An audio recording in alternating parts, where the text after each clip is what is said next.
Let's go! What's that? It's gonna be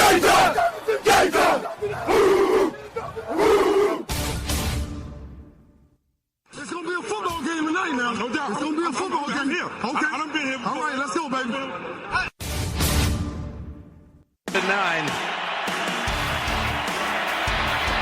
Rushing 4, ball comes out of the hands of Newton. It's on the ground, and it's still on the ground. Picked up by T.J. Ward at the 4-yard line. Vaughn Miller did it again.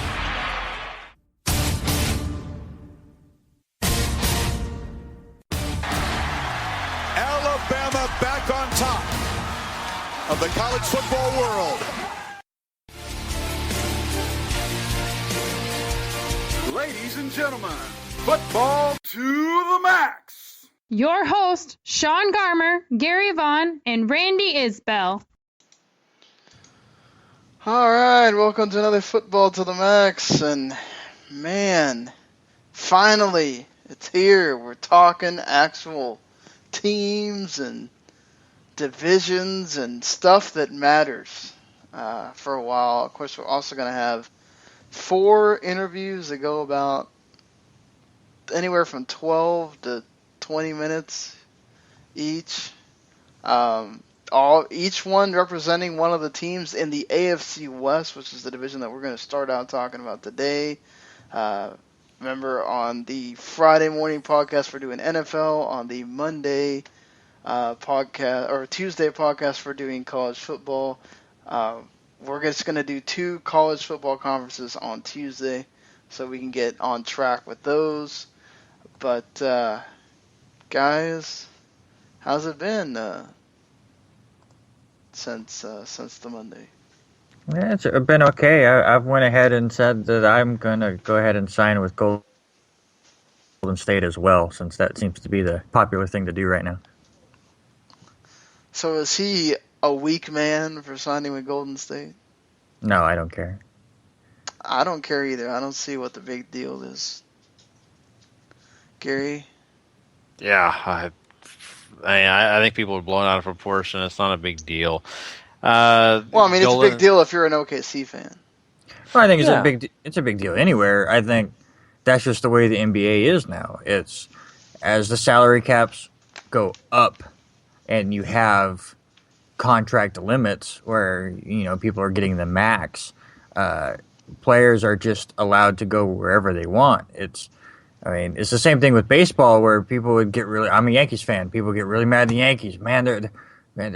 They're only winning because, they can spend more money. Like, well, there's no cap in baseball. They're doing exactly what they can. In basketball, because the salary cap is getting so high, but you can still only give a single player so much money, which is still a ton of money. The money in basketball is ridiculous right now. But you can be able to fit in a Steph Curry and Klay Thompson and Kevin Durant all on the same team and make it work. So, of course, they're going to go with it. Because if he doesn't go there, teams are going to break up, and he's going to be sitting behind a couple of top teams anyways and looking up at him. So, go ahead and join the group. Yeah, to me, it's one of those, hey, if they were able to land him, that's on them. If I was a Golden State Warriors fan, I'd be so happy right now. I'm not, so I could care less. It's just the way the game works right now, and that's the way the NBA is. And of course, Randy just pointed out baseball's, that has their own thing going too. So, if the NFL had a bigger incentive to be like that, of course, hey, that's their own fault. The Players Association, I've heard NFL players complain about this. That's their own fault. They negotiated their own terms with their association in the NFL. So, you got to just give props to the NBA players. Yeah, so start talking about basketball. We could talk some Pokemon Go and Final Deletion and whatever else is going on with. Yeah. So if you hear me not show up for part of this, I'm walking around the house trying to catch something from Pokemon. I'll be back once I catch it. Don't worry. Yeah, you'll just keep. Gary will be the one that keeps throwing the ball, and it just doesn't even hit the Pokemon. Yeah. So, yeah. That happened to me a couple times. Like, wait, I have to actually throw it in this trajectory? Okay. This game is whatever. And then my wife is asking why I'm crying in the living room. I'll be like, it's my birthday. I'll cry if I want to. That's right. It is Gary's birthday. Technically, it was, 4 hours ago. But don't you get to have a birthday week? I mean, I always tell people this because, my birthday always gets split up. In fact, my family, you can interview my entire family. Every year, my birthday, this is like the first year my birthday didn't have a vacation or someone going somewhere or something where I don't get to celebrate it on that day. Like today was the first day, I think, in a long time I actually got to kind of celebrate on my birthday. So usually it's a birthday mine week. Sometimes falls during Thanksgiving, so Yeah. I either get to have it forgotten about because it's Thanksgiving, or I get, we'll wait till the weekend or something. One of those. Yeah. But I mean, we don't really have a whole lot of news to talk about other than Cam Newton was number 1 in the top 100 players. Pretty justified, right, guys? I would say so. I mean, I think that he proved last year he was one of the better players in the entire league, and I think he deserves that. I mean, I definitely would not say, because some people would say, "Oh man, he's what made up the entire Carolina team." No, that's not true at all. I mean, their defense did what they needed to do. They were a beast. And Cam Newton ran that entire offense. He was the heartbeat of it. So he had his own thing. I don't think he took the entire Carolina Panthers to the Super Bowl, but he was a huge part of it, and he outplayed a majority of the quarterbacks in this league last year, right? So I think he's got to be, and if they put him in number 1, I'm behind it. Yeah, I mean, it's not just the fact that, he had a great season on the field. He's just very polarizing.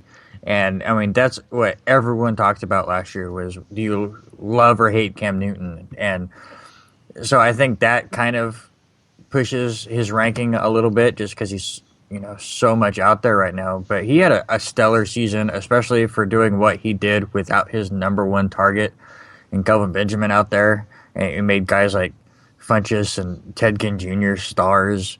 I don't think I have any argument of him being number 1. Yeah, I mean, it's also potential for this season coming up as well. That's where the ranking is supposed to be. And, with Kelvin Benjamin coming back, you would expect that the Panthers should be.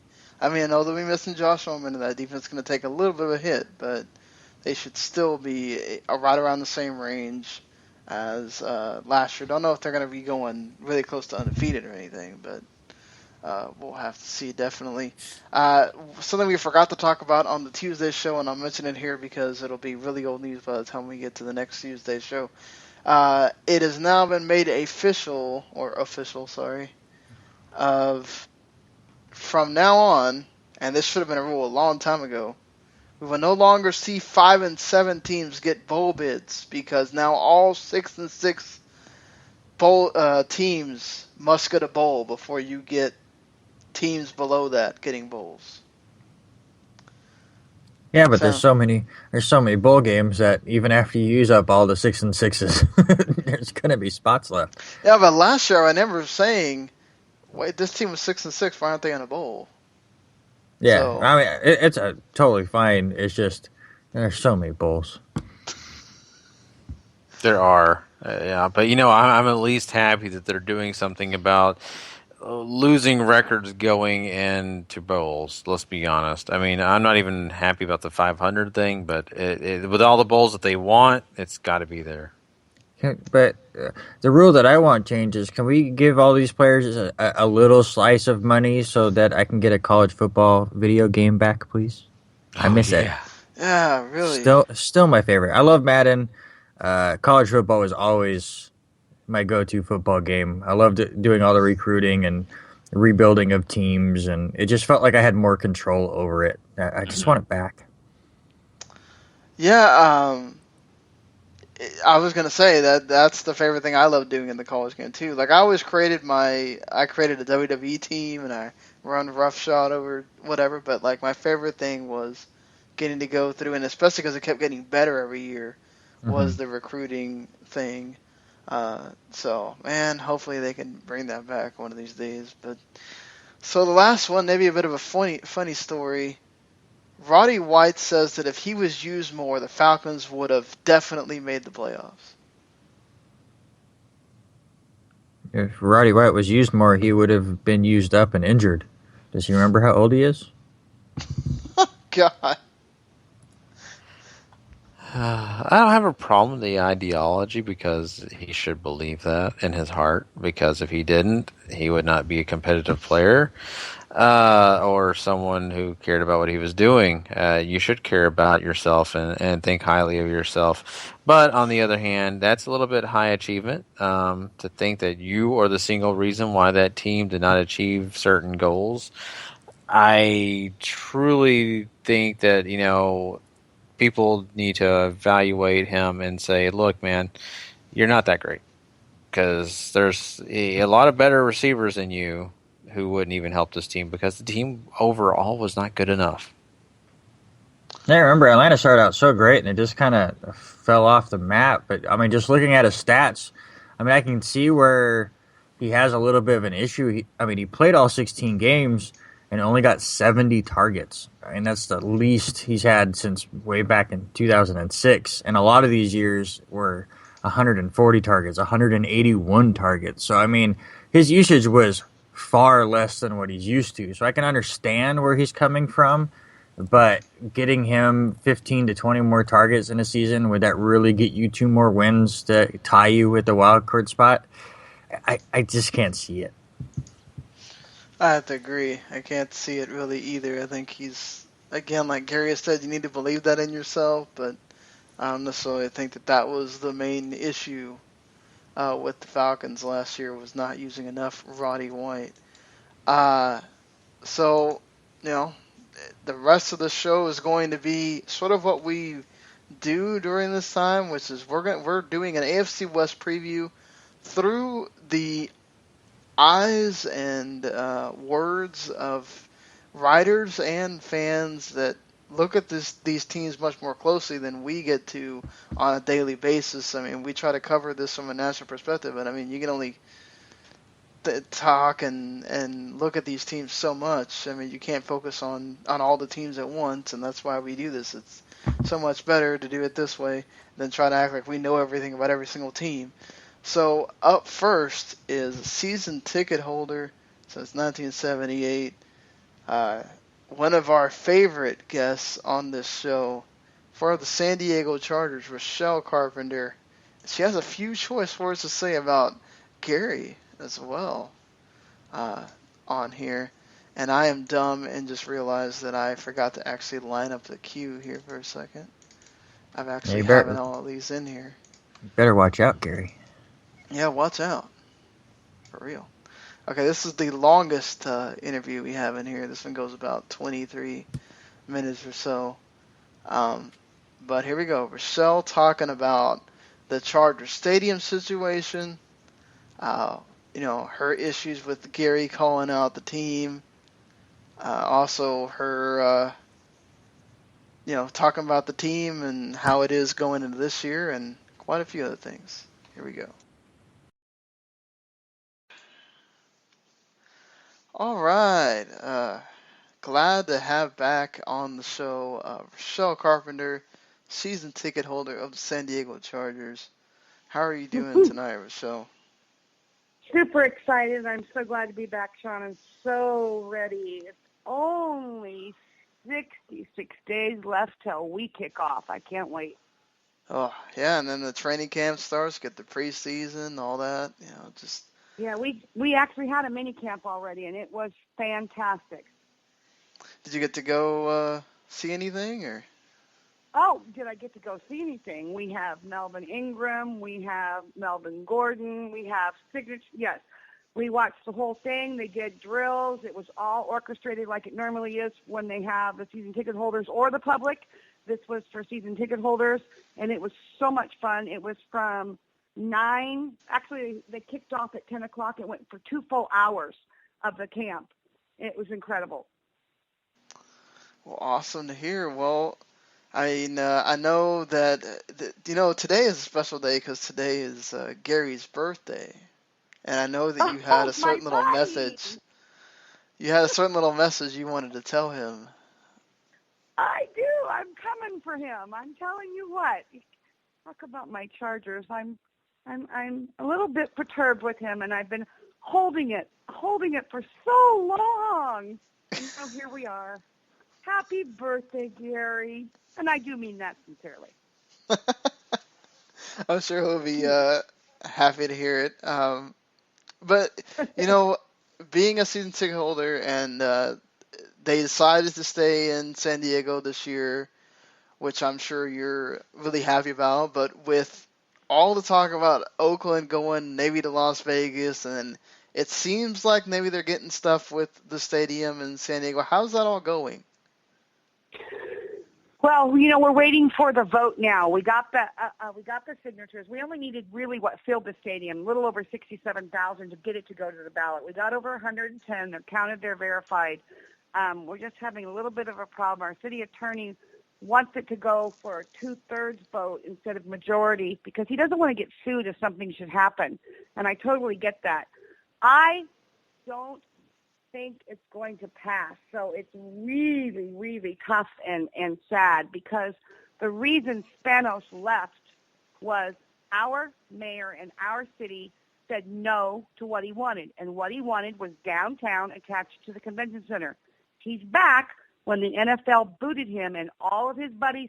The only people that voted yay were Davis and Spanos. Everybody else voted against him. So he was shocked. He's still allowed, I think he has till January 15th.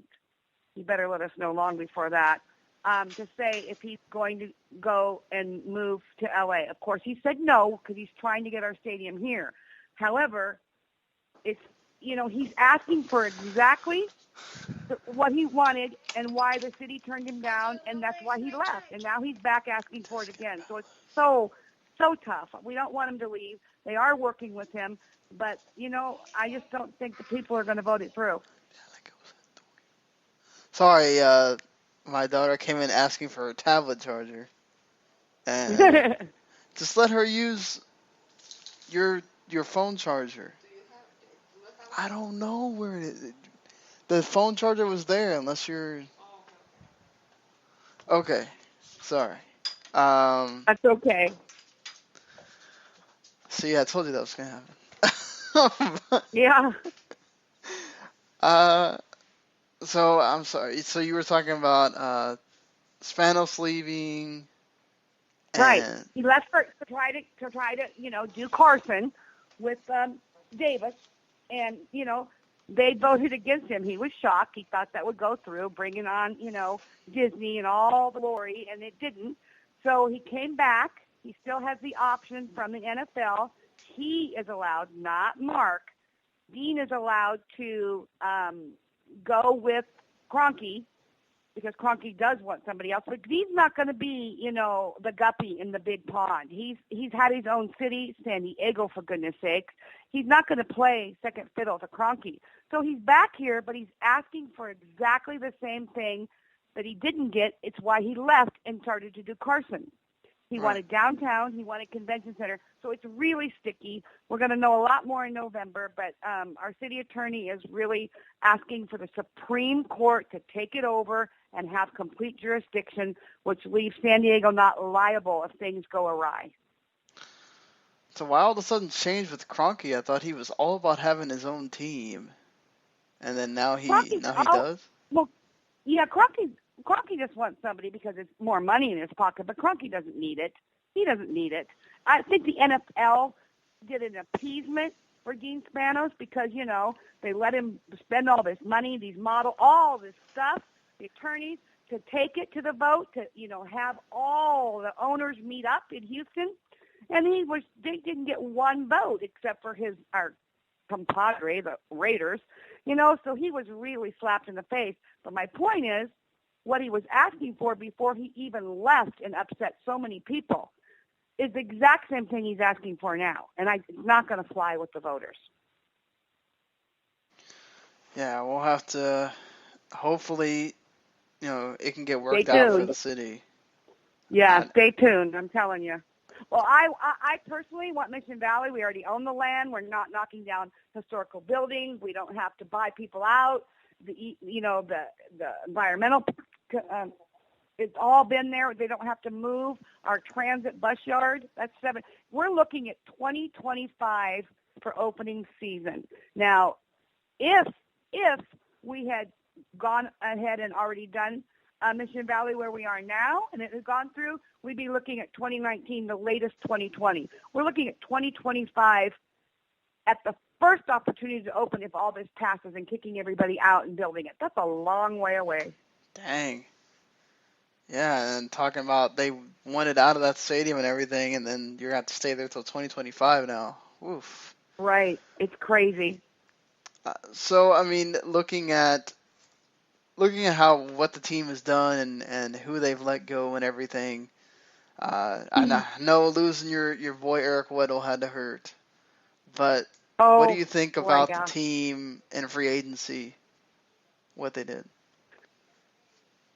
I think we did well. I'm actually really happy. I'm really excited about Mebane. And Al had a picture and talk with him at the minicamp. I love when we get to go to these things. I love him. I love his experience. I love his size. I even said to him, are we going to see that belly roll? He goes, stay tuned. Lowry, and I have to say, Sean, we laugh. My daughter and I laugh all the time. Did you ever see Bad Boys with Will Smith and Martin Lawrence? Oh, well, Mike Lowry. So we keep calling. Now we've got a Lowry. We always say it's Mike Lowry, but it's not. It's pretty funny. We've got 4 really good ones. I'm okay with it. You want to get on to Bosa and his holdout because I'm really hot about that. Yeah. What do you think about this? But, let me tell you, this is the first year. Now, see, Spanos is really trying to get the city behind him. Now, having the season ticket holders go to SeaWorld for draft night, completely on him. That's the first time he's ever held a draft party. It was so fun. We filled Shamu Stadium, and, it's live, as you know. Did you go to a draft party? Yeah, I've had a draft party at my house, so I've never been to an actual place.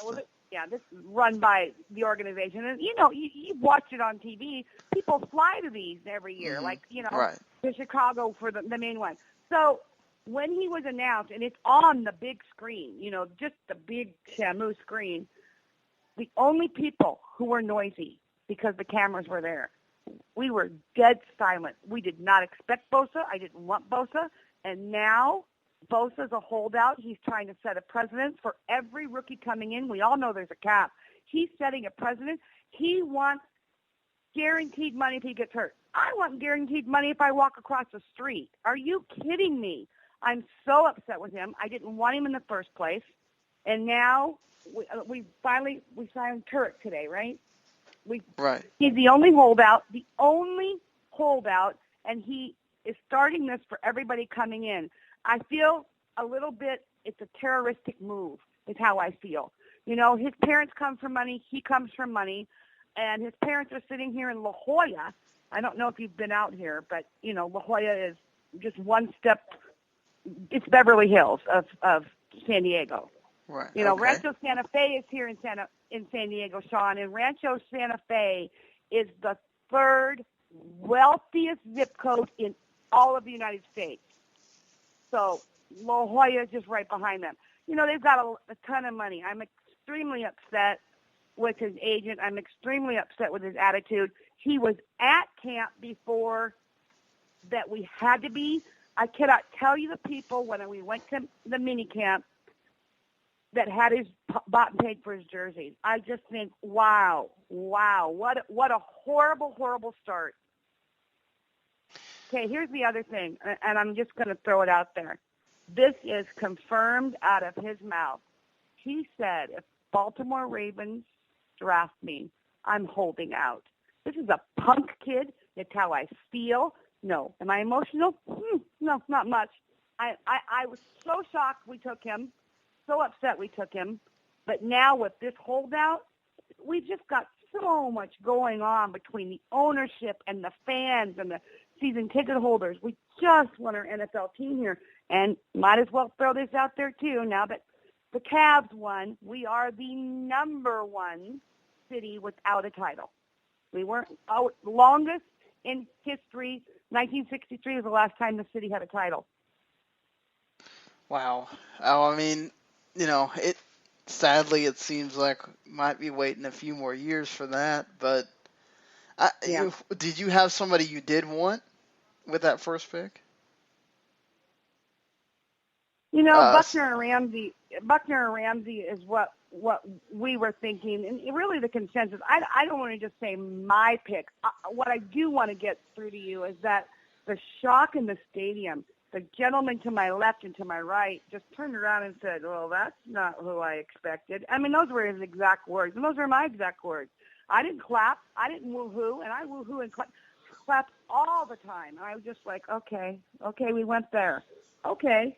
And now this, I just couldn't be more dissatisfied or angry and then worried about the team camaraderie. Well, what did you think of the rest of the draft aside from Bosa being drafted and you guys not expecting it? Hunter Henry, oh my God, what a steal, what a kid, 6'5". This is the protege. We lost Ladarius Green. This will be Gatesy's number one protege. The kid can move. I was so impressed. Besides being adorable, they all do something new when they're coming into town because we've got social media that we never had on draft before. And they actually filmed him from the moment he got off the plane, the whole car ride to Charger Stadium, and just asking him questions. And I was so impressed with him. He's a good kid. He can move. Philip said, it's like he's been here for 4 years. This kid, I'm really, really excited. And I'm sure Ladarius will probably have a breakout season with the Steelers, but I'm really pleased about Hunter beyond. And I do want to throw in there, too, that Melvin Gordon Flash has been injured. He was really looking good, no taking it easy whatsoever at mini camp. All the drills, full on, full bore. So and I believe now that we have Wiz back, this kid will have his rookie year, his sophomore year, what everybody expected him to have, because he's actually going to have coaching. He's actually going to have someone that's going to teach him. We have to stop talking about McCoy. Ask me something else, because I will just blow. Well, I can tell you, being an Arkansas fan, I watched Hunter Henry all year, and you guys got one hell of a tight end there. But I love him. I'm so excited about him.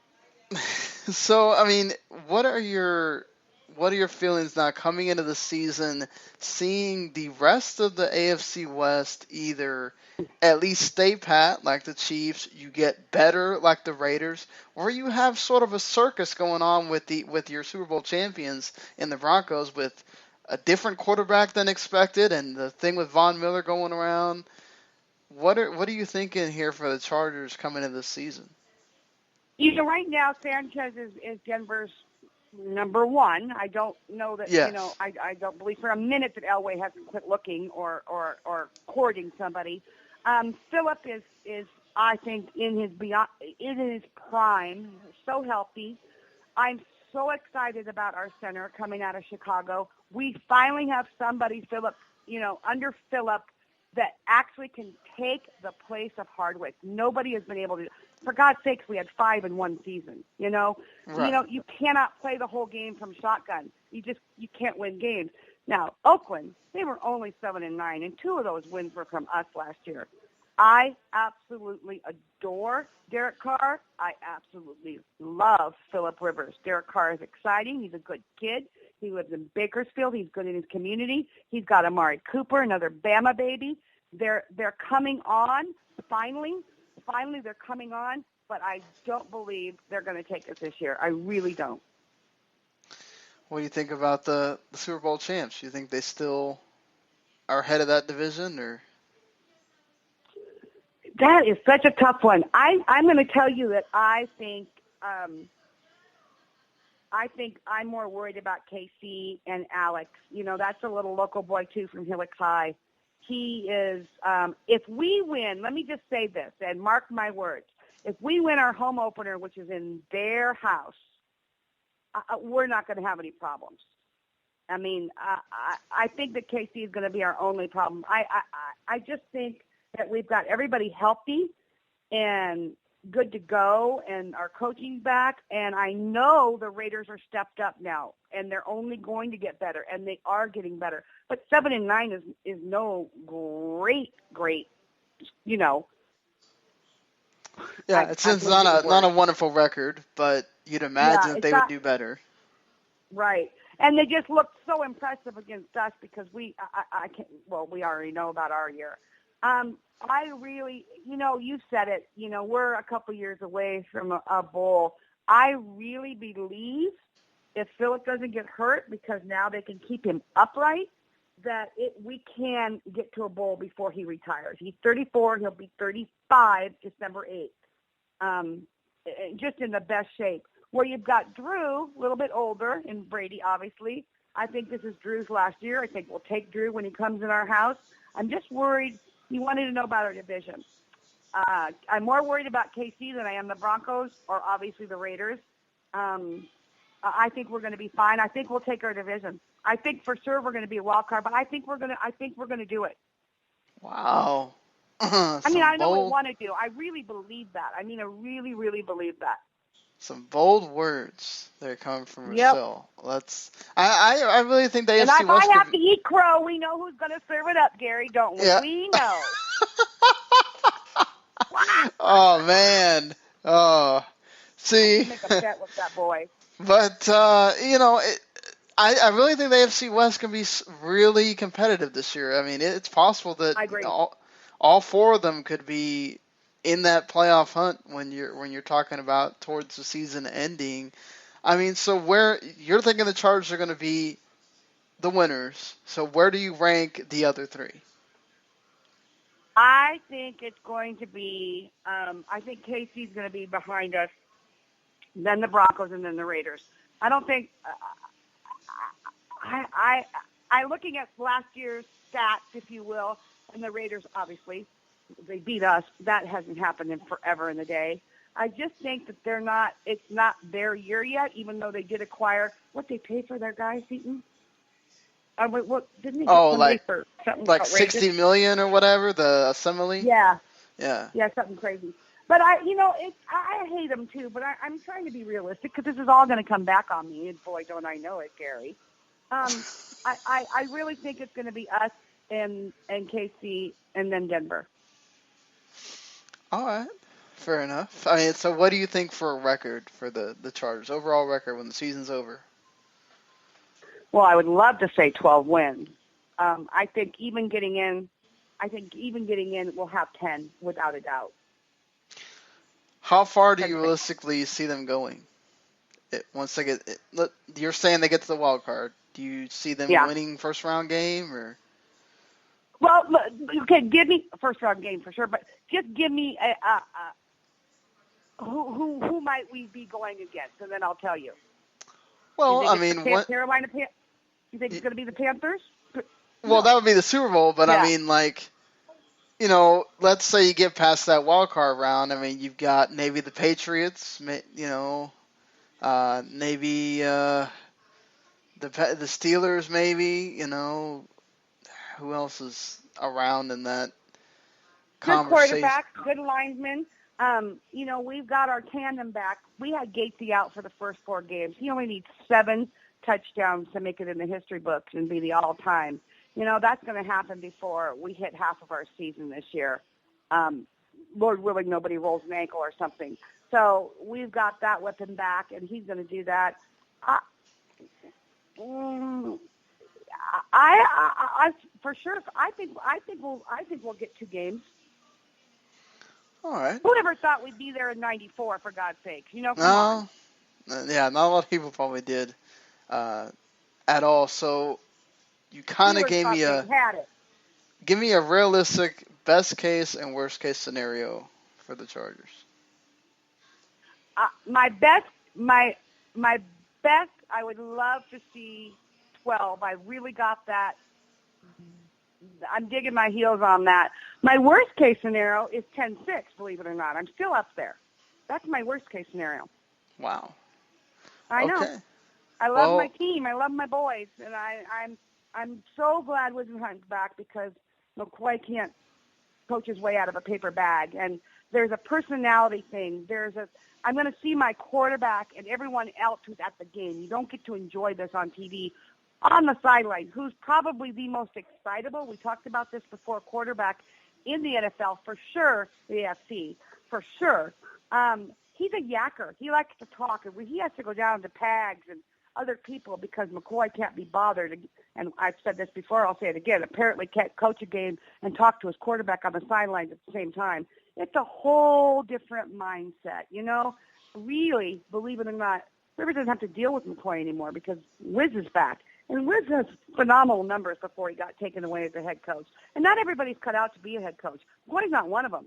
I'd like to see him back in OC, not even ours anymore, because there's just no respect. We're trying to get that respect back. You know what I mean? There's just no respect for it. I mean, the whole Weddle thing and just everybody. It's ridiculous. They kept him. They extended him. So much went on in our year this year besides losing them to L.A. possibly, keeping him. Oh, I don't know. That's my scenario. I'm sticking to it. All right, Rachelle. Well, thank you so much for helping us out here again. I mean, we're looking to get you guys on when we have when we're talking about the games this year and stuff, so you guys can kind of talk what you think about what's going to happen in certain games and whatnot. So we'll be that's really helpful, especially with Denver, because I just don't know where to put them. I just don't know what's going to happen when you lose. You know what you lose, and or they retire. It's a whole different scenario, and we all know about Sanchez, where he's been. For God's sakes, before he was ever even picked up, he was sitting in my stadium watching our Chargers. So I know you want more from me about Denver. I just can't do it until I hear and see a little bit more. Oh, that's fine. But all right. Thank you again for helping us out. And okay, say hi to the guys. I sure will. I appreciate it, Sean. Later. Yay. All right. Gary, you probably need to address the situation, whatever this is. Oh, wait, Gary got knocked off Skype. So, Gary, you are now hated by apparently San Diego Chargers fans everywhere. I know, man. Wow. I had no idea. I said so many bad things last podcast when we talked Chargers talk, and that's okay. Whatever I said must have been pretty hateful. I don't remember it being that bad. But you know what, Rachelle? I don't think I'm the bad guy here. I think that your Chargers are a team that has potential in the future, but I almost want to let Randy talk before I talk about this, so I can be the good guy. So you can hide behind me? Yes. Oh no, but I can respond first if you want me to. No, I absolutely can. I'll go right with it. Rachelle said one thing right. Kansas City is the team to be worried about in this division. That's unfortunately the one thing she said right. I love Rachelle. I love her passion. She's so fun. We were listening to this interview, and all I've said is she needs her own podcast. And I don't want that to ever change. I don't want her passion to change, but I could not disagree anymore with her thoughts on how she feels the Chargers are going to do this year. She's talking about 12 wins. I'm hoping if you're a Chargers fan, you don't get more than 12 losses this year. And I'm sorry. I understand, every team has their injuries and stuff, and last year was really rough. But I really think Oakland took a step forward. As Sean said in the interview, I think Kansas City stayed about the same. And even though Denver has some stuff going on, that defense is so good that they're still going to be a great team. San Diego is drenched in that Joey Bosa turmoil. They're drenched in, obviously, a terrible head coach that even she hates, on top of trying to figure out if they're going to stay in San Diego or not.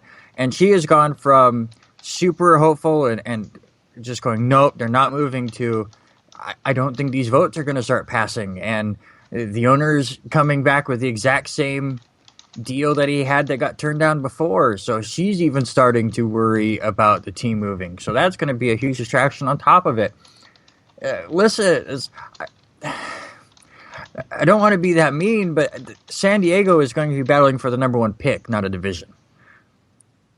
And that's just how it is. And I was going to offer for her to come back when San Diego got that first win to tell me and maybe Gary that we were completely wrong. And then I look at the schedule and I don't see a win for a while.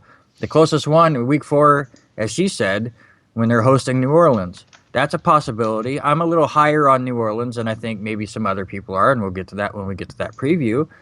And maybe Jacksonville week 2, just because Jacksonville has to travel that far. But you look at the rest of it, and they're at Kansas City, they're at Indianapolis, they're at Oakland that swept them. They get Denver twice, week 6 and week 8. They have to go to Atlanta, and we know about West Coast going to East Coast.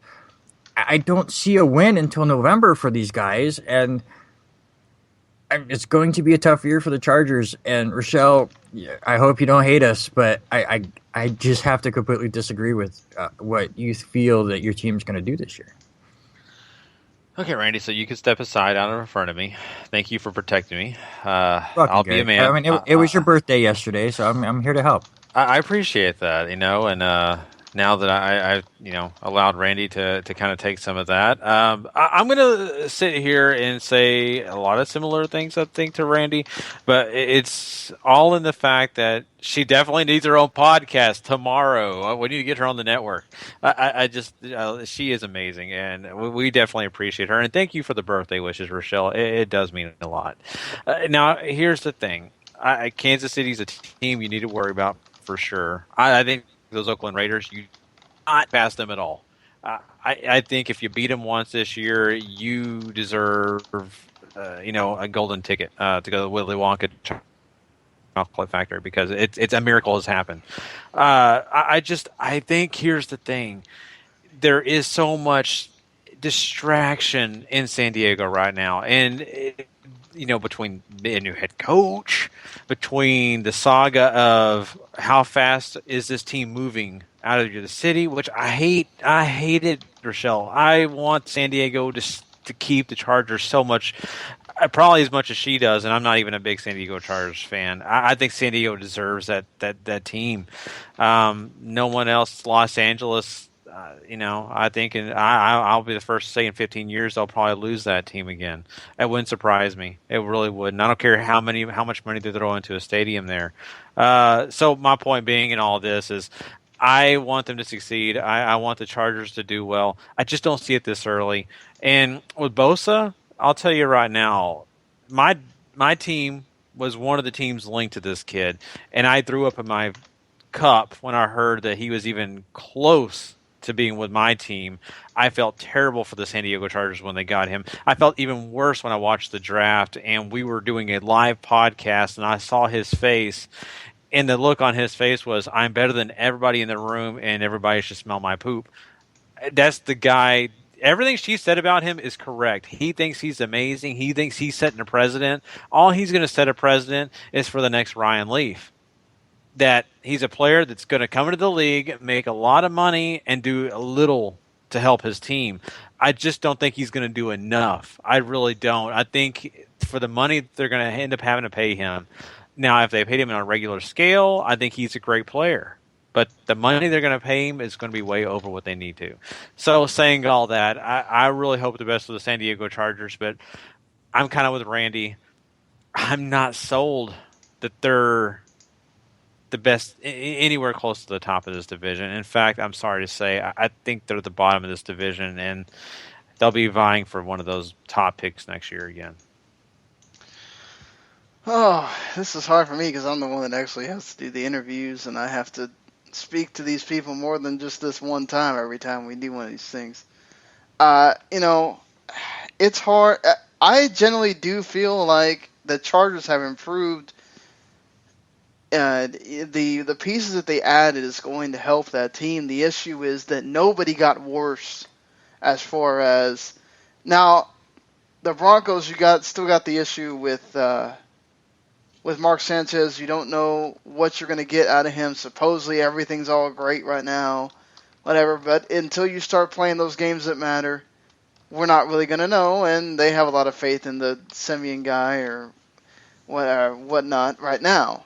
Other than that, though, everything else on the Broncos is the same. It's the same defense mostly, other than some of the guys they lost, and it's really not. They kept the bulk of their players, so you still have your championship squad. If Sanchez plays decently, you got to deal with that. The Chiefs didn't lose anybody of note, and that means that they have probably one of the biggest shots of usurping the Broncos right now, and the Raiders only got better. And the Raiders probably, on talent-wise, own this division just on talent, but you don't win just on talent. You got to actually go out there and play the games. Now, I think the Chargers are going to do better than last year. I don't think they're going to win. They're not. They're winning more than 4 games. You got to remember how many of those games, Randy, did they get so close to winning, but because one thing or another, they didn't. So you factor all that in with all the other issues the Chargers had last year. You replace Ladarius Green with what could be just as good, if not better, tight end. You have a better defense right now than you had last year, which, we can talk as much shit as we want about Joey Bosa, but the dude's going to get on the field and he's going to play and he's going to perform well for that team. I think they definitely could get what the Raiders got last year, 7-9. It's not out of the realm possibility. Maybe 8-8 or whatever if certain things go their way. I think you're still talking about 4th in the division, but I don't think they're going to be as bad as last year. I just can't see it with their schedule. Yes, they may improve in some spots, and yes, you look at last year's schedule, and they played Pittsburgh tough, they played Green Bay tough at Green Bay. Games are close, but the better team a lot of times are going to come out on top, and San Diego showed they just could not close out games. Most of their wins were very close. That helps a lot when you don't. Their offensive line has certainly improved since last year, which is their main problem. They had all the injuries last year. So, the games in the division is going to be tough. You got to play the entire AFC South, which is an issue. But you should feel that at least you're equal to them. And with Phillip Rivers back there, he can carry it for some games. I don't think the Atlanta Falcons are still this grandiose team. The Saints can be beat. It's, you still got the Browns there. There's at least one win you're going to get. But, Let me say this. The light at the end of the tunnel for Rachelle is the fact that me and Randy are kind of on the same page on this, and we just don't see a lot of bright spots, only because of what Randy said. Schedule, my point, is distractions. I think a lot of that comes into play. But when we usually rank these teams, I don't think you're so distracted when you know that you're not getting a stadium until 2025. There ain't a whole lot to, They're not going to get a stadium in San Diego till then. Yeah. They're going to have a stadium elsewhere. Somewhere. Yeah, exactly. That's my thought. The whole year, guys are sitting there thinking, okay, we're here for a little while. Where are we moving to next? Am I going to stay with this team? Do I want to try to get a trade out of this spot? Blah, blah, blah, blah. That's the things we're thinking about here, not, hey, we're as a team, blah, blah, blah. My point in all this is, I'm just going to shut up and say this.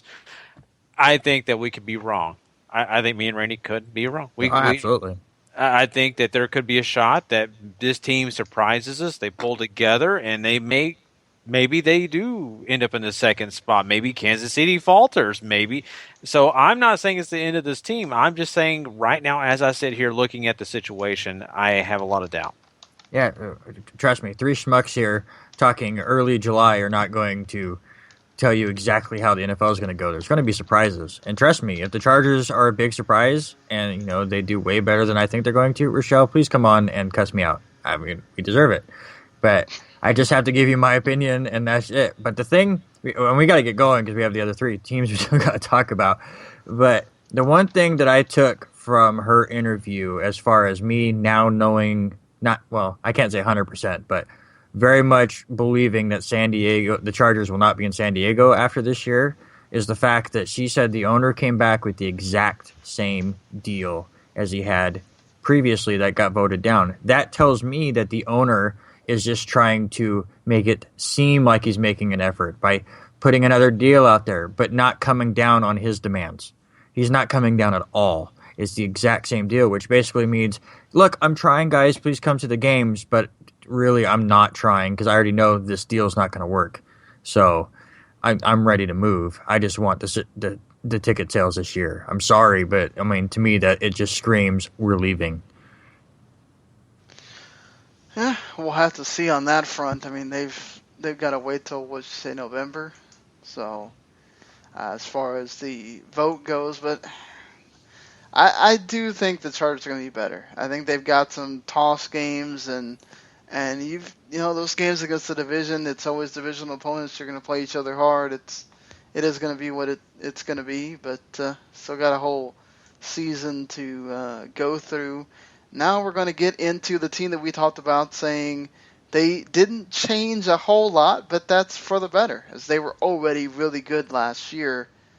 Of course, I'm talking about the Kansas City Chiefs. This is the shortest interview we have on the plate here, about 12 minutes. Here's Jarrett Middleton, last word on Sports Writer, talking about the Chiefs. Alrighty, I'm here with Jarrett Middleton, last word on sports.com, Kansas City Chiefs writer, and you're starting off our AFC West preview, Jarrett. How you doing? I'm doing all right. Always glad to be on. Well, I mean, the Chiefs kind of had a quiet offseason. They didn't do a whole lot as far as bringing in new people, but they were able to pretty much keep a lot of their core. I mean, they had they lost a few guys. I mean, how do you think that they improved over the offseason? I mean, I like most of the picks that they decided to go with for the offseason. Like, kept a lot of the core intact, keeping DJ. It's a big deal. It's a big deal for the defense. Holly is necessary as well, especially right now with Justin Houston's injury movement, and no one really knows when he'll be back at all. And then letting Sean Smith go was rough though.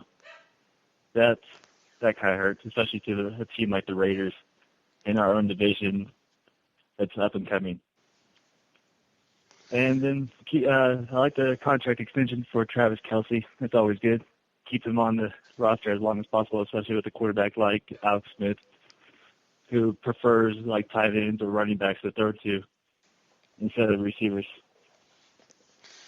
Well, they are still working out one extension of Eric Berry, and they have, I think, another week and a half to get it done. You see it happening? I really hope it happens. I think they'll end up working out a deal together. You don't keep the guy through everything that Eric Berry went through and try and tag him without giving him a longer-term deal. Do you know exactly what the hang-up is with him, or? I don't. I've been trying to look into it as best as I can. They're just saying neither one is. They're not reaching much of an agreement so far as well. Last thing I've heard. I know Eric Berry wants to come back to the Chiefs. I know the Chiefs want Eric Berry. I'm hoping that all works out, especially with their safeties, Abdullah retiring earlier on in this offseason.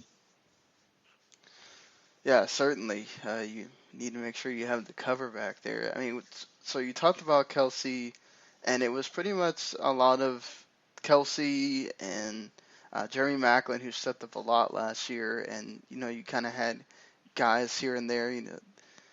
Where do you think now, especially with Jamal Charles coming back, is it still that Kelce and Maclin show, or where do you think the focus of the offense is now?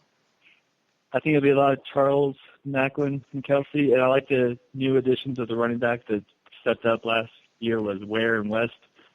I think that kind of relieves Charles from all the responsibilities he had on that offense. For a while, he was the only guy, and now I think they take a step back, and there's actually two running backs who can fill in for him so he can get more of a breather, he can get more of a break, and not be as relied on as much.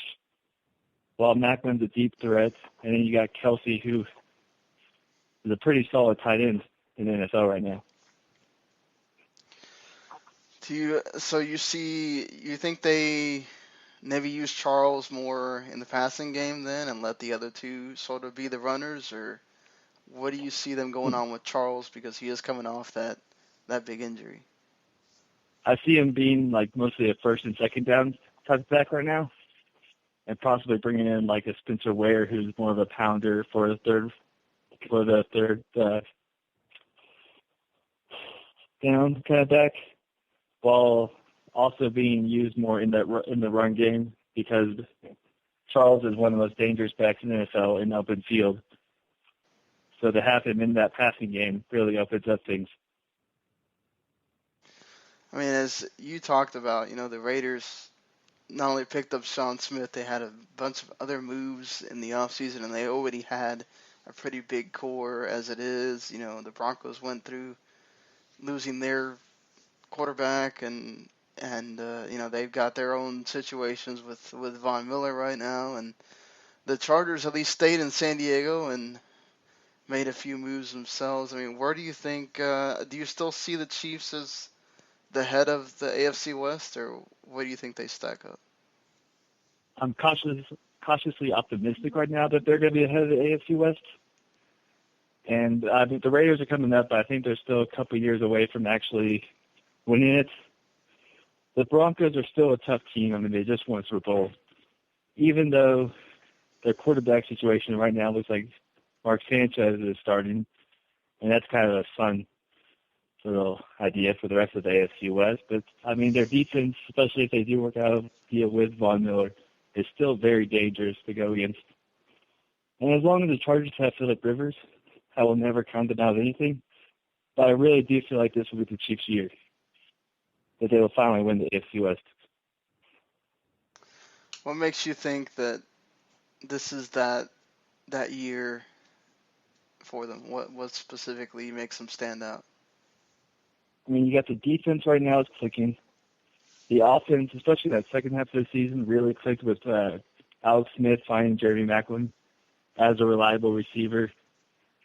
Bring back in receivers who have been in the system for a little while now, like Chris Conley and then Albert Wilson, who can create some damage. A healthy D'Anthony Thomas as well, with a healthy Charles, Spencer Ware,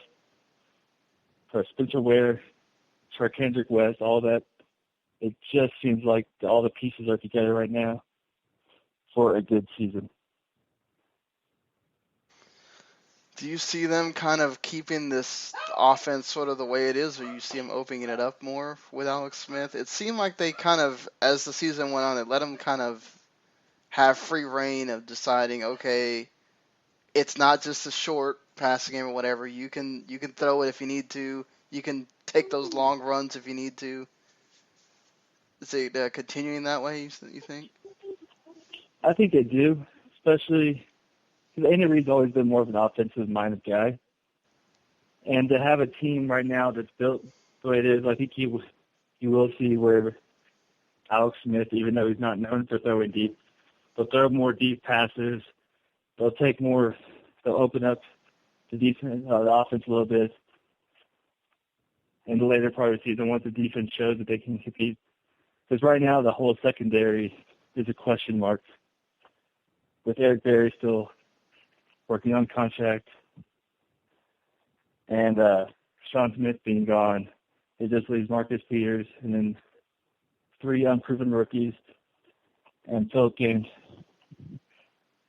who was injured all last season. Yeah, I mean, you also have parts of your defensive line, which has been a major plus for you guys, and Justin Houston, Tamba Ali hurt. Do you think there's any kind of worry with them about starting the season? I am a little worried about this, especially with Justin Houston's injury. He is such a big factor on the defense. Defense is especially trying to plan over for you have Tamba Hali on one side and Justin Houston on the other. It's kind of a rough go if you're an offense trying to plan against who you run a block on that. With him being out, it gives D Ford more of a chance, who showed up and shined a little bit near the end of 2015. Hopefully he really steps up this season. The defense really needs him to be there. All right. So looking at the Chiefs' schedule, how do you think that their record winds up at the end of this season? Do they get to the 11-5 again, or? I think they're about 10-6, 11-5 team right now. There will be probably a loss either to Denver or to Oakland sometime this season, but they'll probably split the series. And then they do face a couple of tough teams right now, especially with the Steelers, and they did kind of play them last year in Kansas City and against Landry Jones. If they play a healthy Roethlisberger in Pittsburgh, it might be a different story. So there's a couple losses I do see actually happening. So I'll say like 10-6, 11-5. So where do you see the rest of the division underneath that or right around there? Who do you put 2, 3, and 4 right now? I'd probably put Denver at number 2 right now, just because I really think their defense right now is still clicking. You still have, especially if Von Miller comes back, he still is a big threat. And they still have some pieces of their offense that all Mark Sanchez really has to do his game plan. So I probably think they're going to go about 9-7 next year. Raiders will probably get 8-8. And then Chargers will probably win about 5 or 6 games next season. All right. So what do you think is the best scenario for, best scenario for the Chiefs, worst scenario for the Chiefs? I really think the best scenario is winning the AFC West, getting home field advantage, and making it to the AFC Championship game. Worst case scenario, placing third in the AFC West. A couple players go down with injury. Not a very good fight. Worst case would be Macklin goes down with the injury. Marcus Peters goes down with injury. And both injuries would hurt the offense and defensive side of those things. All right, Jarrett, I think you covered all of our questions here, man. Want to thank you for helping us out. Yeah, no problem at all. I love talking to you guys. And, we'll be trying to talk to you guys more like during the season and stuff like that. So, if we need first is fine, depending on the win or loss of the game before. Hey, spoken like a true fan there. I like it. Yeah, we've all been there. All right, that was Jarrett Middleton. Speaking about the Chiefs, he also had them number 1 in the division. So, what do you think here? I agree with him. But no, I mean, listen, I think Kansas City, I think we've said it a few times, it didn't make a ton of changes, and they didn't really need to. I think they are starting to kind of figure out how they work as a team. Alex Smith is a great game manager, and I hate saying that about quarterbacks because he's a good talent too. But I mean, he's always been known as he said in the interview, he likes to throw it to the tight ends and running backs. And now he has Macklin there to throw it to, and he used him a lot. And the offense is a little bit more dynamic. You get Jamal Charles back, see how healthy he is. But if he does go down, where and West did do a decent enough job last year to take over that spot. And you have to remember, they are on a 10-game regular season winning streak right now. I mean, they went on a crazy run last year, and could they do something like that again this year? Possibly. The schedule is a little daunting, having to go to Carolina would be a tough one in the middle of it. He said, at Pittsburgh as well. But I think he's right on the mark saying, 10-6, 11-5, and that will probably be enough to win the division here. What do you think, Gary? Yeah, I mean, this is an interesting division because you've got, to me, 3 teams that are really going to be battling it out all year long. And, It's hard for me right now to pinpoint where I want to put these teams. It really is because I mean I know Randy is right with this guy and saying number one, okay, and I can see that, but I battled myself with it because so many times you got to go with history, and history just proves that Jamal Charles can't stay healthy. He just can't. It's almost a given. He's going to be out. And so I take that in consideration. I take into consideration that I think that this defense is a good defense, but I also see that there's times where it does falter, and there are not always those points where they can overcome some of those. So I look at this team for me personally, maybe number 2. I think they're a playoff team. Don't get me wrong. I still think that this is a playoff team. I don't think that they're anywhere below anybody else when it comes to being one of the better playoff teams. I'm just saying that I don't know if I'm willing to put them at number 1. I think they could be, but maybe I just don't have as much faith. Maybe I worry about some of the issues that they continually have year in and year out, especially since their team did not change that much.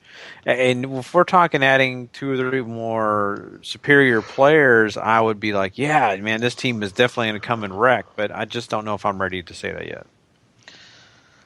I think the reason why you don't have a lot of turnover here is because the team was already great the way it was. You probably could have maybe used another dependable receiver outside of Macklin, but that didn't happen for him. I think the DeMarcus Robinson pick in the 4th round is going to wind up being a good one for them.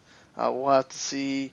I love the Chris Jones pick because they have issues with Justin Houston, and you don't know what's going to happen with Dontari Poe next year. So, and that's another thing is Poe was so awesome for them last year. Can he do it again? He's got the motivation of it being a contract year. He could totally wreck for them. You put Chris Jones there, that's going to be interesting. And, whatever happens with Tamba Ali, if they're going to be able to be healthy, that defense is still maybe not going to be as dominating as they were last year, but I still think you're going to have them be up there in at least the top, if not top 10, at least in the top 15. Alex Smith doesn't make mistakes. And even if Jamal Charles does go down, they proved last year they were okay without him. You'd love to have Jamal Charles as a plus, but if he goes down again, they'll be fine. And, you've developed that Alex Smith can do so many things now, whether he's going to take off and run, whether he's going to throw it. He showed he could throw it long if he had to last year. And, the 1-2 punch of Macklin and Kelsey is not easy to stop. I think it's, when you look at the rest of the division, it's hard because the Broncos defense is still what it is. The Raiders have gotten better. But, man, it's hard not to do putting them in the first spot because of being consistent. And you think if you're going to make that leap that they did last year, the next leap is for them to be in that number 1 spot. And if I'm going to look at a quarterback in this division outside of Phillip Rivers, because his team not all of his team matches up to him. If I'm looking at the other 3 teams, I still don't know what I'm getting with Mark Sanchez. Derek Carr, is he going to make that step up, or is he going to remain where he is? And that's another thought too, but it's so hard between the Raiders and Chiefs. I don't know. We'll make our final picks at the end, but it's hard not to go with Randy's choice there. Yeah. So we're going to get on to the Oakland Raiders here. He went almost 20 minutes talking. Of course, we spent about the first 3 talking about something that wasn't the Raiders. But we'll get to it. And here you go. Ryan Smith, last word on sports writer, talking Raiders. All right, I'm here with Ryan Smith. He writes for the Oakland Raiders for lastwordonsports.com, writes in the Wrestling Zone with me too. And you do anything else over there? No, pretty much. I mean, I edit sometimes. That's about it. Well, I mean, I know everybody's been talking about it. So, did you watch that final deletion? I couldn't help it. I didn't want to after the video for the build-up for Slammiversary, but I had to watch it. And it was out there. That was something. Yeah, I think from Senor Benjamin to I have flushed Brother Nero. Yeah, I mean, what started off with his son's birthday, and his son had the little streak in his hair, and it was just xylophone. I mean, it was ridiculous. He's mowing Jeff's lawn, so he cuts up the crop circles. Just Yeah, he had just a ridiculous look on his face, and his arms were spread out. It's just all the drones. I mean, okay, from on one hand, I'm like, it's one of those things where it's like it's intentionally like this. I mean, it's not like we're going to make a serious thing. You can tell they were just like, well, I've got all these GoPros. What can we do with them? Right. I mean, it was entertaining. Yeah, and that's the thing. Like, I was watching it live, and just the amount of people that were just going crazy about it, just because it was entertaining. I think we all know it's bad, but yeah, you couldn't help but laugh. Things. Yeah, absolutely. It's not one of those things where you're going to go forth and be like, "Oh no, this is a shoot." I mean, this is just slapping Cave Babe in the face. But I mean, it's entertaining. I think any point you start taking wrestling seriously, you have to remember, what it is. Right. Well, otherwise you end up like Vader. Yeah, exactly. Yeah, and then he turns himself turning into a match later. Always working that Vader. Yeah, absolutely. Well, hey, I mean, making a buck. I didn't think he was still working, but I mean, hey, whatever works for him. Right. I feel bad for Willows at this point, but a little bit. We do take our football seriously here on this show, and of course, there's no drones here. So yeah, I mean we'll do a final deletion on maybe the Chargers or something. Yeah, but, I think the Chargers have been deleted for quite a while now. So just very much like the Chargers, the Raiders are going through their thing with the stadium and all this, where they're going to be at. We know they're going to be at that. They're going to be at that Oco Coliseum where they got. Actually, it's not even the Oco Coliseum anymore. We got the sponsorship drop. Wow. So currently I don't even know what you call it, because I don't think it's the Raiders Coliseum, because the A's are playing there. The A's Stadium or something. Yeah, I have no idea. It should be called the Toilet Bowl, and we have so many problems with sewage. It's a nightmare. But. And it's kind of funny how we ended up at the bottom of the totem pole for new stadiums. I was really surprised. I guess not surprised, but the Rams got the bid. That was a bit shocking. Do you think? We'll figure. I mean, I'm actually I'm not a fan of the Raiders going to Vegas. You're not? Just because, and not for the gambling or anything like that. I don't think there's a solid enough fan base there. I think it's a transient city. I don't know if we'd be able to actually have like a home field advantage. Yeah, I mean, one of my co-hosts, his wife is from Vegas, and he's talked on the show about how it's not really a football city; it's other sports city. Yeah. And I think at that point, you almost lose the point of being a home field advantage, because you have tourists to be rooting for the other team. It'd become a gimmick. It would be, Chris Angel, fake Elvis, and the Raiders. We'll have them in one of the casinos. Yeah, exactly. We'll have a giant stadium or a giant casino with Al Davis's face on it, and it would be like, win Raiders season tickets to the jackpot. It'd be, it's just not a fan. I think they should. Well, I think that blue-collar towns make better football towns anyway. Right. I think, you have towns where people just, they want to work, they want to go home, take a drink, and watch the game. I think, unless you're like New York City or something, I think it's really hard to support a football team, because a lot of people just don't care. Yeah, it's true. Being a Cowboys fan myself, we got diehard fans, but when you go to the stadium, you wouldn't think that's what's happening. With that wine and cheese crowd that's going on. Exactly. Dallas is a universal brand at this point. Right. You can find Cowboys fans everywhere. Yeah, exactly. I think at one point there were Raiders fans like that, but I think 10 years of being terrible is kind of scared to peel them away. Yeah, but I will say, I could imagine Al Davis wanting a casino with his face on it, so you could just be like, just roll, baby. Yeah, for sure. Yeah, it's the Raiders casino. Come stop by. My house terrible, but I can absolutely see it. But I'm hoping they get something worked out. There's a group of, I think it's headed by Ronnie Lott. There's a group of former players who are trying to keep the Raiders in Oakland. I hope they pull that off because that's just where they belong. You think they might possibly go to L.A.? I think in order for that to happen, San Diego and Los Angeles would have to make up. I mean, not San Diego and Los Angeles. The Chargers and San Diego would have to make up. I think the Cardinals Stadium is pretty much the Chargers, unless they choose they don't want it. Yeah. We're getting whatever's left here. I mean, I think Mark Davis wants to move things to Vegas, but I just really hate that idea, especially because it would be so sad if the Oakland faithful had stuck around for so long, watching the team get so bad. We finally turned things around, and they just get moved to Vegas.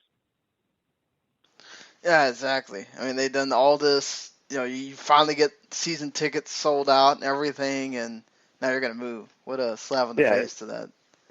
Exactly. It would be like if you dated a girl for a really long time, and then you proposed and she married somebody else. After you put all the work in, took her out to dinner, met her parents, and then at the last second you don't even get to enjoy the good part. That's what it'd be like, and it's a shame. Oof. Terrible imagery there.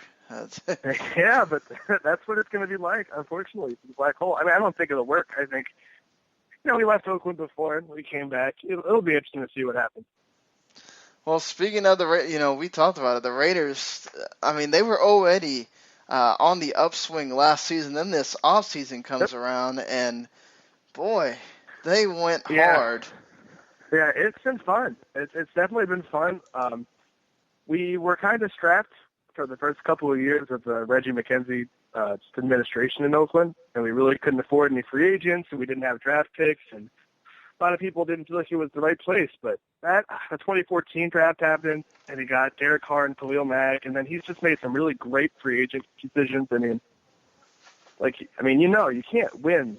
I mean, like in the 90s, your Cowboys were able to win Super Bowls with good free agent decisions, but I mean, today's day and age, you see teams like your rivals, the Redskins, who blow hundreds of millions of dollars and they never do anything.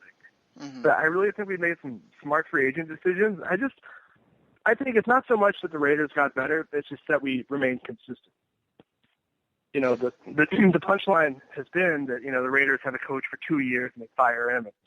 He's a quarterback for Derek Carr was the first quarterback to start all 16 games since, I want to say, Rich Gannon. It's been a long time. But this is the first time in a long time we've had the same quarterback, same coach, same offensive coordinator. It's just consistency. That always helps. But, I mean, it also helps to get the haul that you got in this offseason with the Bruce Irvin coming and Sean Smith and all. Just talk about the guys you sign and what they're going to do for this team and being able to pretty much keep almost everybody else intact. Yeah, well, and that was the fun part is that we really didn't lose anybody that was too important to us. I mean, Justin Tuck retired, which is kind of a disappointment, and Charles Woodson, I mean, obviously is the biggest loss. But, we went out and we got Reggie Nelson, who played well for Cincinnati last year, and we drafted Carl Joseph in the first round, and he looks like he can, I said low-end Bob Sanders, high-end Earl Thomas, depending on how his career goes out. And the Bruce Irvin signing kind of came out of left field. There hadn't been any buzz about it, and then I kind of found out through Facebook. I logged on. It was like, welcome Bruce Irvin to the Raiders. And, I mean, that was kind of baffling at first, but he steps in, and, he gets to be the Marty Jannetty, so the Khalil Mack of being Shawn Michaels. He's going to come in. I just think it's going to take a lot of pressure off them. And we went and we signed the guard, whose name I have yet to pronounce accurately. It's Kaliki Assembly, I believe, from Baltimore. And he shores up was already a pretty strong offensive line. I think we're going to try to commit to the run here in the next couple of years to take some pressure off of the Derek and young receivers. Like, I say young, but Crabtree's been around. But I think we worked on the trenches exclusively almost in the draft. We drafted, I think, 2 or 3 pass rushers to add to a core that already has Mario Edwards Jr., who was playing really well until his neck got hurt last year. It's Khalil Mack, Irvin we've already talked about. And people forget, but we have Alden Smith under contract. He's going to come back in November. And I mean, if he can play anywhere near as well as he once did, that's a scary front seven. Yeah, I mean, even the guys you drafted in Shalik Calhoun and Jihad Ward, I mean, those guys are no slouches either, so they can come in and not do at some all. jobs. I actually don't even know what kind of defense we can play because we have a bunch of personnel that's really versatile. I mean, I don't even think we can play strictly a 4-3 or a 3-4. We're going to have to come in some weird packages to kill these pass rushers on the field. Yeah, this is it's going to be fun watching the Raiders for sure on both ends of the ball, and it's nice to be able to say that just from a neutral perspective, not watch a Raider game and go, oh, yeah, I got to slog through the Raiders again. Yeah, absolutely. It's been a long time, and if you think that's tough, being a Raiders fan watching has been a nightmare. And not even when we've just been bad, but at points where it looked like we were about to be good, and then it all fell apart. 2 years ago, I think it was, we were playing against your Cowboys on Thanksgiving, and we had a solid lead going into the half, and it just completely fell apart. That's epitomized being a Raiders fan for probably the better part of the last 13 years.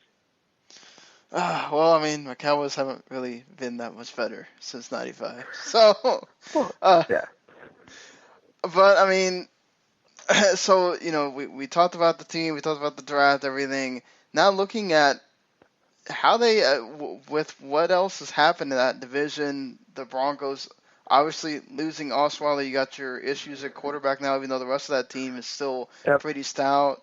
You got the Chiefs still there doing their thing, and the Chargers, they're around. I think Kansas City is going to be our biggest test because they didn't really do anything to get better in the offseason, but they didn't lose a lot. They lost Sean Smith to us, which is, it's always great to get a quality player from a division rival.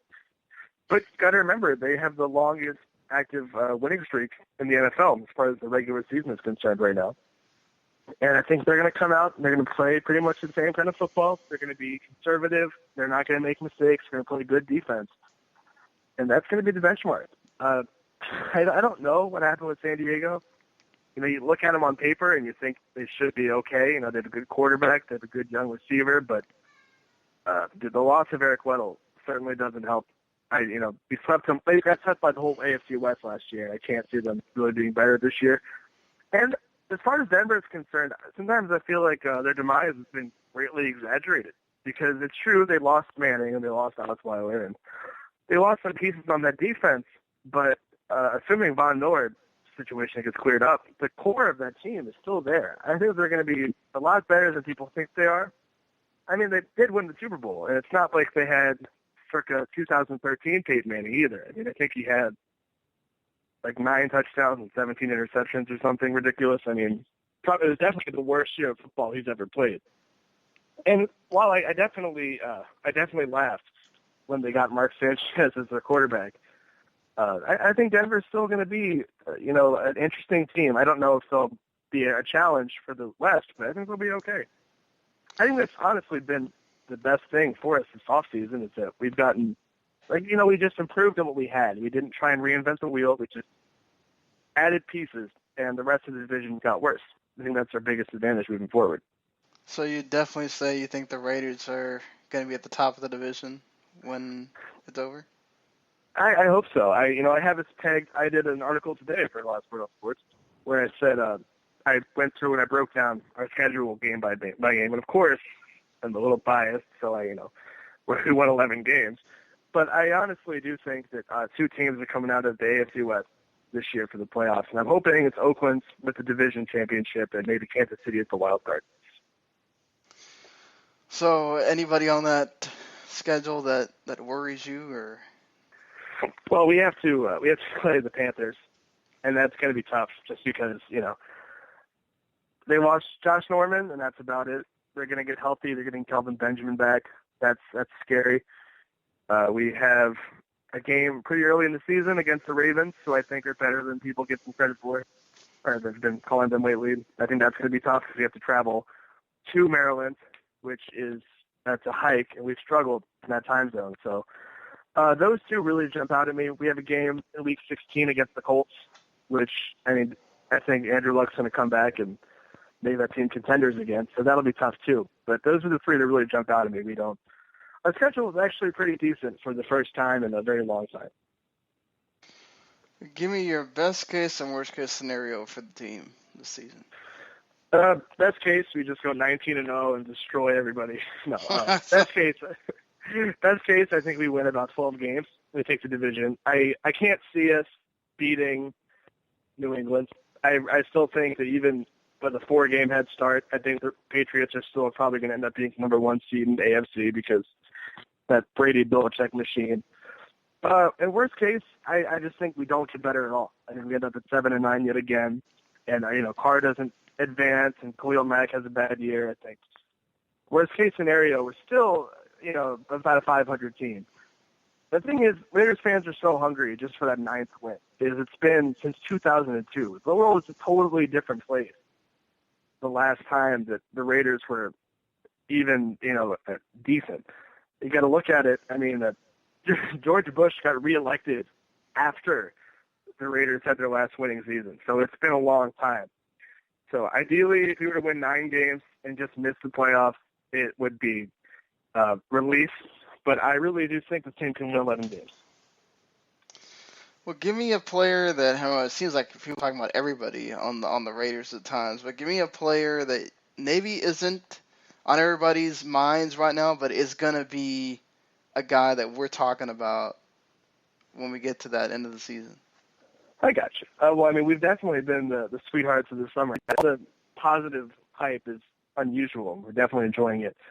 We've got a young tight end named Clive Walford, who I've only really seen hype for in fantasy football vlogs, but I think, with all the attention going to Amari Cooper and to a lesser degree Michael Crabtree, I think Clive Walford is going to have a lot of chances over the middle.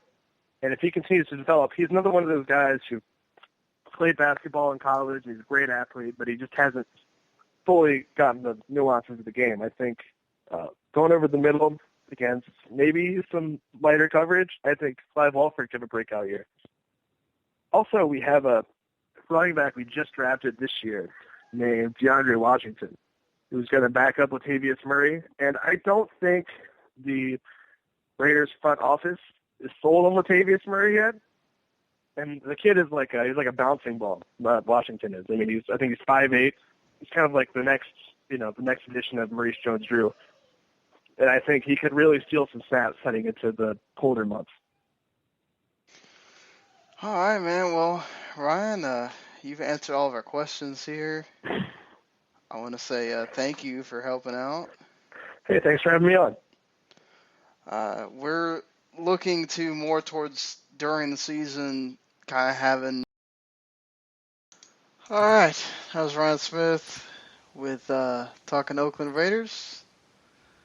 Guys, I think at least had realistic expectations, and hard to argue when that's the team that makes the most moves and everything.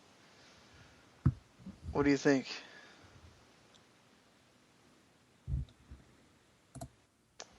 Randy? Yeah, Big proponent of the Oakland Raiders. What was that, Gary? I'm sorry, did I cut out? I don't know. I was just saying that I think that, I've been a big proponent of the Oakland Raiders for a little while now, just because of the fact that I like a lot of their players, a lot of youth on this team. The potential there is so strong. So that's where I've been kind of leaning a lot lately, just by kind of evaluating this division. And I think he points out a lot of great things here. That this team has, some struggles at times, and it's because of that growth, and of course their history has seemed to follow them everywhere they go. Right, they get close to being good, then all of a sudden something happens and it falls apart.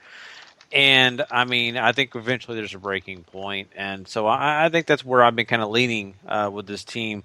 But he brings up a lot of good things, and I think that this team is a team on the rise. I really do, and maybe this still isn't the year. I don't know, but I mean, I do like a lot of his points here, and he is very real and has realistic expectations, and he wants his team to do well, but I mean, you've got, like he said, the Denver Broncos, who were just in the Super Bowl, and then of course the Kansas City Chiefs, who, man, they were a pretty darn good team too. So it's kind of tough, Randy. Yeah, absolutely. It's tough for me right now to say that they're going to win this division. I think they're definitely going to be in that race.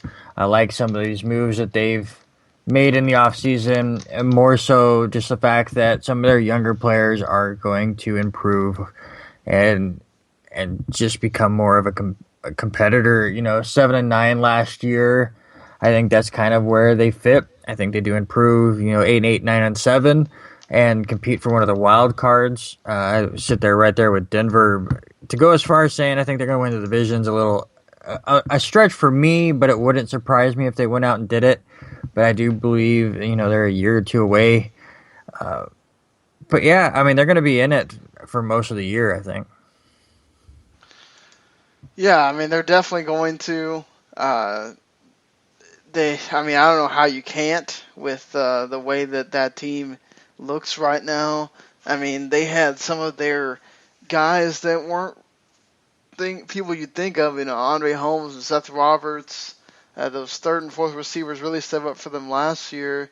And then, you bring in what Derek Carr's been able to do with Michael Crabtree and Mark Cooper obviously being the stud that he is.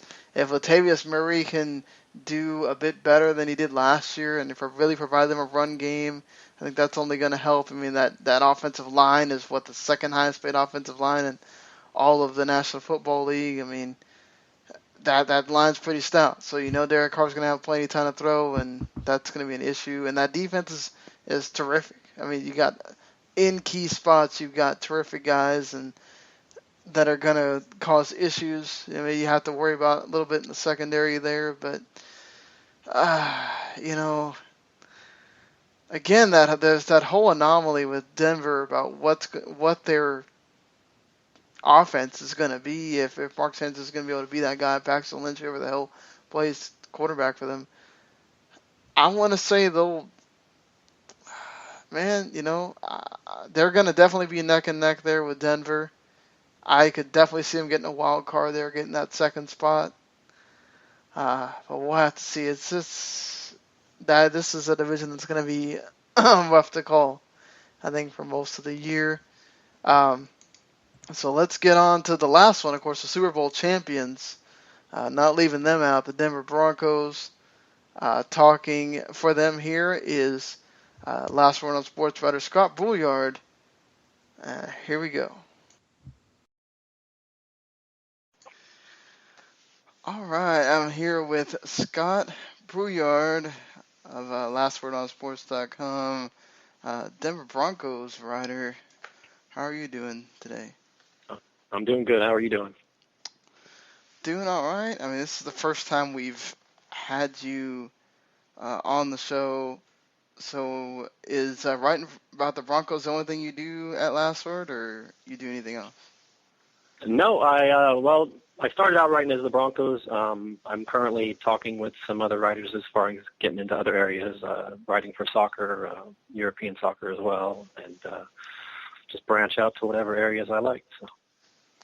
So is the being a Broncos fan a lifelong thing, or has that come through time, or how'd that come about? Oh, no, I went to my first Bronco game when I was about 5 years old, I guess. It was a preseason game at the old Mile High Stadium, and the crowd was so crazy and intense. I've been hooked ever since. Blood orange and blue ever since. Well, I mean, I guess we have to get the elephant out of the room first. The big conversation this entire offseason, and now they've just now opened up talks the first time in almost a month, John Elway and Von Miller, about this whole situation, whether Von Miller's going to sit out, whether he's not. Is he going to sign that tender? Is he not? Are they going to get an extension done? What's going on? And do you think he signs by that July 15th deadline? I'm hopeful that he signs by the July 15th deadline. It was good. It was good to hear that over the past weekend, John Elway reached out to him and his people, and not really to discuss any numbers, but more just to open the lines of communication again, because like you had said, it's been a month since they had done any kind of talks. I don't see Von Miller signing any tender for his franchise tag if he doesn't get the deal that he wants. I kind of have to agree with him as far as the immediate, the guaranteed money rather, the salary, because the 6 years that they're offering him is good money, but only offering him 38.5 guaranteed is really low, especially considering that Fletcher Cox just got a similar contract and he's got $60 million guaranteed. So I think some numbers need to change. I think the long-term deal and the overall amount of the money is good on both sides, but they need to come together on that guaranteed money. And John Elway's a pretty smart businessman, so I'm pretty sure he'll try to get it done by the 15th. You think he takes it if it's around, say, like 50? Maybe it's not as much as Fletcher Cox, maybe a little bit less. You think he takes that? I think he wants to take it. I don't know if he will take less than Fletcher Cox, because in his eyes he wants to be the highest paid player other than a quarterback. So that could come into play a little bit, but I think ultimately Vaughn wants to play. I think John wants him to play. I know every Bronco fan wants him on the field. So I think it'll get worked out. If it's around $60 million, close to it, I think they can work something out, as long as there's other bonuses, workout bonuses, etc. That they can add into it. I think it'll get done. Yeah. So I mean, you had, being Super Bowl champions, you obviously would expect some roster turnover, and you do have it, in losing some very key players, including what was supposed to be your next franchise quarterback, and retained also various key players.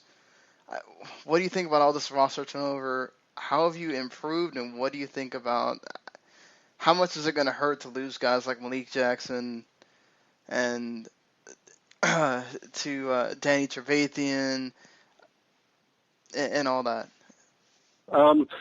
Malik Jackson's going to be a definite big hit on the line. He contributed immensely last year, including the Super Bowl with his fumble recovery for a touchdown and his constant harassment of the quarterback and being a great run stopper. But we do have guys step into that role, Sylvester Williams, Derek Wolfe, guys like that can step in and fill the roles. And as far as Danny Trevathan and his inside linebacker role, the Broncos have always kind of brought up guys through the practice squad to fill in their inside linebacker spots. And I think the way Brandon Marshall contributed last year when Trevathan was hurt showed just how good a player he was, and him signing a new contract this year has increased that. We've also got a couple other players, Todd Davis and Zaire Anderson, also going to be coming up in his second year, coming off the practice squad last year. I think they're going to be big contributors alongside Brandon Marshall. So I don't see too much of a hit on the defensive side. The main thing is going to be, like you said, the quarterback. Losing Brock Osweiler was kind of a shot that nobody expected. But Mark Sanchez, not the ideal starting quarterback you want, especially with his turnover rate, especially in the red zone. But Paxton Lynch will be good. Don't see him starting this year. I actually am more confident in the fact of our second-year guy, Trevor Siemian, who was our third-string back last year. I think his knowledge of the offense from last year and just his overall competitiveness, I think he's going to push Sanchez for that starting job. And it might actually make Sanchez improve, but I kind of am leaning a little bit towards Siemian maybe being the overall starter for most of the season. Maybe not week one, but I think he'll probably be the one who steps in and fills that role. You lost a few guys on the offensive line as well, Ryan Harris and Evan Mathis. You were able to bring in Russell Okung on quite a distinct deal. Do you think that he's going to be able to provide better offensive line help than you had last year? Obviously, you had all of the injuries and everything going into the season last year. What do you think about Okun? Do you think he still has that elite level left in him? I think he does, and I think the way that they structured his contract, it's going to push him to want to be better and improve on his stats and be that guy that we can count on, because he's only going to get the money he gets based on his performance and his stats and everything like that. So I think he's going to be great. I think he's got a good couple of years left in him. That with the addition of Donald Stevenson on the other end of the line, I think our tackle spots are solidified pretty good to protect the quarterback. The question is going to be at our guard positions, but I think Max Garcia and Ty Sembrello, if he can stay healthy, I think those will be good. And then we obviously have a great center in Matt Paradis. So I think our offensive line, as long as we can stay healthy, I think Okun and Stevenson are going to be great additions. And I don't see us having too many problems as far as protecting the quarterback and blocking for the running game. Well, you mentioned you think you don't see Paxton Lynch starting at all this year, obviously barring an injury to Sanchez or him just playing ridiculously bad. Do you think anybody else from some of those high draft picks, maybe even a Devontae Booker, sees the field this year from the draft, or are all of them kind of guys we won't see yet? No, I actually believe that Devontae Booker is going to be an excellent back. He's going to be, I think at the start of the season, he'll probably be mainly a third down back, coming out of the backfield catching passes. But I think once he starts to pick up the offense, I truly believe that his build, his style of play, just the way he runs and is just a downhill runner, is a one-cut guy. I think he'll end up taking over Ronnie Hillman and eventually be right neck and neck with C.J. Anderson to fully compete for that starting job. I know C.J. just signed a big contract in the offseason and he's the number one guy, but I just believe Devontae Booker's got the skills needed for Gary Kubiak offense to be our most productive back. So I think he'll see quite a bit of the field. The safeties we picked, Justin Simmons and Will Parks, I think they're going to be great additions alongside T.J. Ward and Darian Stewart. I think we'll see them quite a bit, especially in nickel and dime situations and other packages. So, I think we're going to see quite a few guys. Maybe even Gotsis might get out there and get a couple sacks under his belt. So. Oh, interesting. Certainly to see those guys are already going to get out on the field. But now, knowing obviously you've had what this roster is now, you obviously still have the stout defense. Speaking of another contract, I guess before we get to talking about in general as far as the division, that Doug Baldwin contract, now a lot of talk about how that's going to affect the Emmanuel Sanders extension. Do you see that becoming an issue eventually, or is he really worth like that Doug Baldwin money? Emmanuel Sanders, I think, is worth every penny that Doug Baldwin made. I don't see it being a problem. Sanders has stated clearly he likes playing in Denver. He wants to stay in Denver. John Elway, being the businessman that he is, I know he wants Emmanuel Sanders. We have arguably two of the best receivers in the entire NFL. So I don't see that being an issue. I think Sanders is worth every bit of the money that he should be paid, and I'm pretty sure we're going to pay him. So. Now, looking at, last year, we know what Denver did. Coming into this season now is with some of the teams in your division, especially the Raiders, getting much better free agent-wise and already having kind of very key pieces in certain spots. Sure. The Chiefs as well. Where do you think are the Broncos still the head of the pack for you, or do you think it's going to be tougher than last year? It's definitely going to be tougher, but we're 5 AFC West titles in a row. No one just steps in and takes that over. They have to come get it from us. So I think the Broncos our defense is going to be arguably just as good, if not even better, being that it's the second year in Wade Phillips' system this year. So that's going to be a good thing. But the Raiders, I think, are probably going to be our biggest competitor for the title. I don't see the Chiefs staying healthy like they want to, and I just don't see Alex Smith being as productive a guy as he has been. I think he's going to fall off this year, and it's going to affect their offensive output a little bit. But the Raiders, with, like you said, the key components in place, obviously a great coach in Jack Del Rio. They got the wide receivers in Crabtree and Cooper and Derek Carr is very, very good at, getting the ball to them, and they got good guys out of the backfield. So they're going to be tough. Khalil Mack is obviously a Von Miller type player, so he can change a game in a second. And so they're going to be our biggest competitor as far as the title, I think, this year. But like I said, 5 AFC West titles in a row, you don't just give that up. So I think we'll be fighting for it all the way to the end. So, looking at the schedule, are you worried about anything that you've seen there? Do you think that are you expecting a sort of similar win ratio as last year, or more? No, I'm basically looking at the schedule. When I first saw it, I thought maybe 10, 11 wins to start out. But I'm thinking the more I look at it, and the way the boys are practicing in the OTAs and getting prepped for training camp, and just reading how they're preparing through their tweets and social media and everything, that I can see that these guys are completely focused. So I could see us easily getting another 12, 13 win season out of it, and making a strong run through the playoffs, hopefully to repeat again. So you definitely think you're getting that 6th division title then? I think so, yeah. I'm pretty confident of it. So you were already talking about the Raiders. Where do you think who you're putting 2, 3, and 4? I'll definitely put Raiders 2, Chiefs 3, and the Chargers. They're just not quite there right now, so I see them at the bottom of the AFC West. But definitely Raiders 2, Chiefs 3. Raiders might even make the wild card if I'm not being too bold. So, being Super Bowl champions already, I can kind of already guess what your best scenario would be, I guess, to at least get there again. But give me your best case and worst case scenarios for the Broncos this year. Best case scenario, obviously, to repeat again,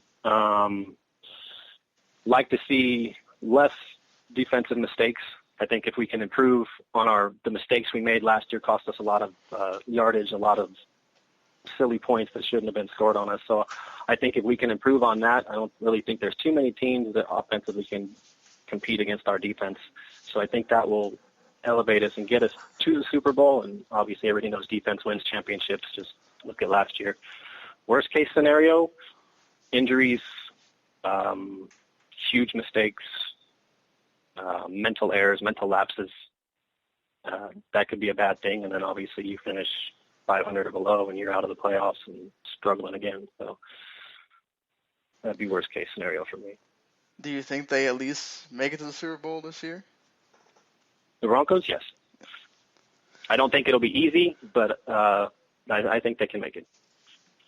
As long as we stay healthy. That's the most important part, is staying healthy. If you stay healthy and you can keep your key guys in, then yeah, I think we have a strong shot at making the Super Bowl again. Do you have that much faith in Mark Sanchez there, or is it more like last year? I think it's going to be a lot like last year, where the quarterback play isn't going to. Obviously, it's not going to carry the team. It's not Peyton Manning in his prime. It's not Elway in his prime. What we need is just a solid guy that doesn't turn the ball over in bad situations. Obviously, in the red zone, when you're trying to score, you don't want him throwing picks or fumbling the ball. So I think Sanchez can be, and I've been actually really impressed since he came to Denver with the way he's handled himself, getting the receivers out and creating like a passing camp with them.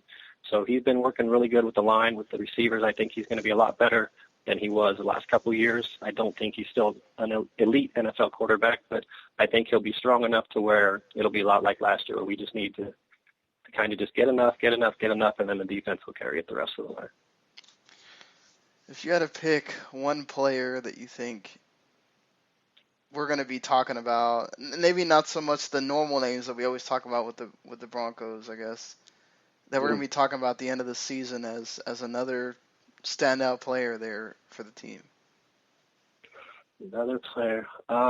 Watch out for Benny Fowler and Jordan Norwood. They obviously came on a little bit late in the season. Norwood had that big punt return in the Super Bowl. To set the Super Bowl record. But I think him and Benny Fowler are going to be competing for that third and fourth receiver spot, and I think you're going to start to see the skill set that they have. And I actually believe that Benny Fowler will probably step up even a little bit more and become an elite third receiver for our team, something like an Amendola say for New England or even like a Wes Welker used to be. All right, give me a exact record for the team here. Exact record for this year, I'm gonna say 12-4.